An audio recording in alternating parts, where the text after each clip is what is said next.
پاکستان میں سارا فوکس تو اس وقت سیاسی مسائل کی طرف ہے۔ 9 مئی کو کیا ہوا یا 10 اپریل 2022 سے لے کر اب تک عمران خان کا بیانیہ کیا رہا، اور اب 9 مئی کے بعد عمران خان کا مستقبل کیا ہوگا۔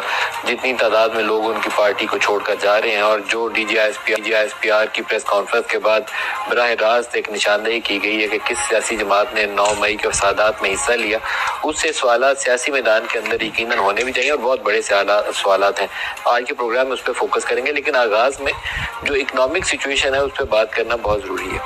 ہم ایک تقریباً کم و بیش 15 ماہ یا 16 ماہ کا عرصہ اتنی بے یقینی کے ساتھ گزار چکے ہیں کہ ہم نے پوری پاکستان کی اکانومی کو بٹھا دیا اس عرصے میں۔ فوڈ انفلیشن 50% کے قریب ہے، جو سی پی آئی انفلیشن کنزیومر پرائس انڈیکس جسے میئر کرتے ہیں وہ 37-38% کے قریب ہے۔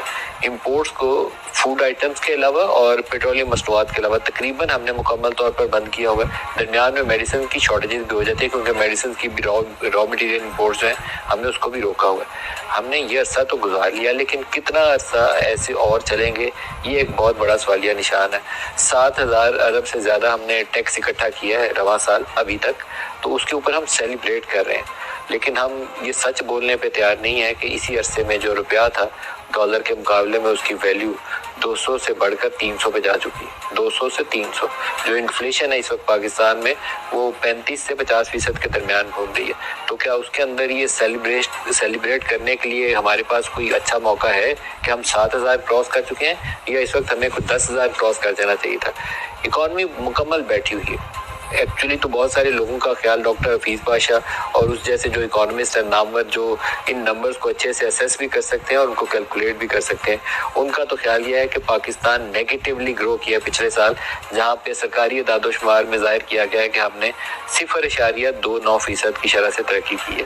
غربت میں بھی اضافہ ہو چکا ہے۔ تو کیا یہ بے یقینی کا حل ہے ہمارے پاس کوئی؟ میرے خیال میں 10 اپریل 2022 کو عمران خان کو نکالنے کا جو پی ڈی ایم کا فیصلہ تھا وہ ایک سیاسی فیصلہ تھا، لیکن اس کو نکال کے جو حکومت لینے کا فیصلہ تھا وہ ایک خودکشی تھی، سیاسی خودکشی بھی تھی، اور پاکستان کی اقتصادی صورتحال کو تباہ کرنے کا بھی آغاز تھا، نقطہ آغاز تھا۔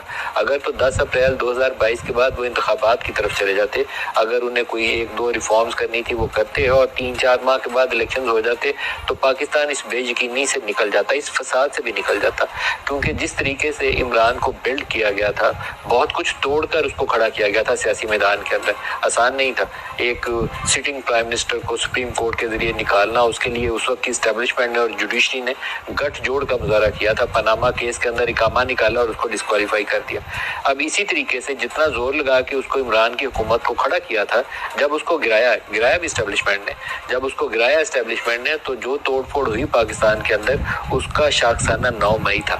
اس کا شاخسانہ یہ اکانومی کی بے یقینی ہے، اسی کا شاخسانہ یہ ہے کہ 189 پہ پی ڈی ایم کی حکومت کو روپیہ ملا تھا، جو اب 300 کے قریب پھر رہا ہے۔ کیسے آگے چلے گا پاکستان، کیسے بچے گا؟ اور حکومت کی صلاحیت کا، عقل کا اور دور اندیشی کا اگر آپ کو اندازہ کرنا ہو تو وہ آپ کچھ چند ایک باتوں سے کر سکتے ہیں۔ پورے پاکستان کے جتنے نامور اکانومسٹ ہیں، ان سب کا خیال یہ تھا کہ ریئل اسٹیٹ سیکٹر کی ڈاکومنٹیشن کرنے کی ضرورت ہے، کیونکہ بلیک منی ساری ریئل اسٹیٹ سیکٹر میں جا رہی ہے۔ جو ریٹیل اور ہول سیل ٹریڈ ہے، اس کی ٹیکسز کے اندر کنٹریبیوشن نہ ہونے کے برابر ہے، وہ انکم ٹیکس دیتے ہی نہیں ہے۔ وہ تگڑا شٹر پاور ہے، اور وہ پی ایم ایل این کی کسی زمانے میں اسٹرانگ ہولڈ ہوا کرتی تھی، ابھی بھی وہ اسی کے اوپر سہارا لے رہے ہیں اور اس کو ٹیکس نیٹ میں لانے پہ تیار نہیں ہے۔ اربن پراپرٹیز کے اوپر ٹیکس بڑھانے کی ضرورت تھی، کسی ایک چیز کو ہاتھ لگانے کی پی ڈی ایم کی حکومت نے کوشش ہی نہیں کی۔ کیا کیا انہوں نے؟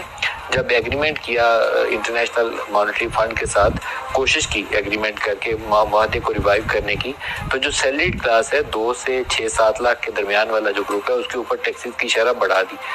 سیلریڈ کلاس کے اوپر 35% تک ٹیکس ہے، اور سب سے افسوسناک پہلو یہ ہے کہ وہ 30 یا 35% سے زیادہ جو ٹیکس میری تنخواہ سے کٹتا ہے وہ ایٹ سورس کٹ جاتا ہے۔ میرے سے 30 کاٹ لیں، 50 کاٹ لیں یا 100% ہی کاٹ لیں، میں اس کو لے کے بھاگ ہی نہیں سکتا۔ سارے سیلریڈ کلاس کے ساتھ یہی ہوتا ہے، وہ پبلک سیکٹر میں ہو یا پرائیویٹ سیکٹر میں ہو، اس کا امپلائر ایٹ سورس ڈیڈکشن کرتا ہے۔ تو وہاں تو آپ یہ ظلم سٹارٹ کر رہے ہیں کہ ایک طرف کہتے ہیں ہم آپ کی تنخواہ بڑھائیں گے، دوسرے ہاتھ سے اس کو ٹیکس بڑھا کے کاٹ کے واپس لے کے جا رہے ہیں. لیکن 2-3 ایسے ایریاز جہاں پر اربوں کا بلیک منی پارک ہے ریئل اسٹیٹ سیکٹر, وہاں ڈاکومنٹیشن کی آپ نے کوشش نہیں کی. جو ریئل اسٹیٹ کے علاوہ ریٹیل اور ہول سیل ٹریڈ کے اندر آپ کو ایفرٹ کرنی تھی وہ آپ نے کوشش نہیں کی. تو آپ نے کیا کیا ہے؟ کون سا آپ نے عقل کا کام کیا جس سے پاکستان کی اکانومی ٹھیک ہو جائے گی؟ تو یہ افسوسناک ایسے پہلو ہیں جس کے اوپر توجہ دینے کی ضرورت ہے.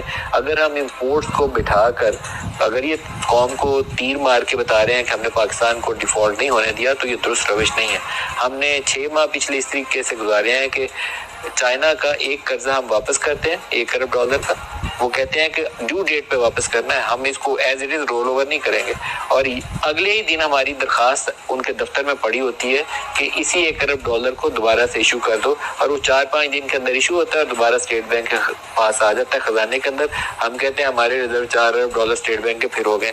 یہ 25 کروڑ کی آبادی کا ملک جو ایک نیوکلیئر پاور ہے جس کی کوئی کم و بیش $100 ارب کی انٹرنیشنل ٹریڈ ہے, اس کو ہم $3-4 ارب کے ساتھ پچھلے 6 ماہ سے چلانے کی کوشش کر رہے ہیں, اور پھر اس کا کریڈٹ کلیم کرتے ہیں کہ ہم نے بہت اچھا کام کیا.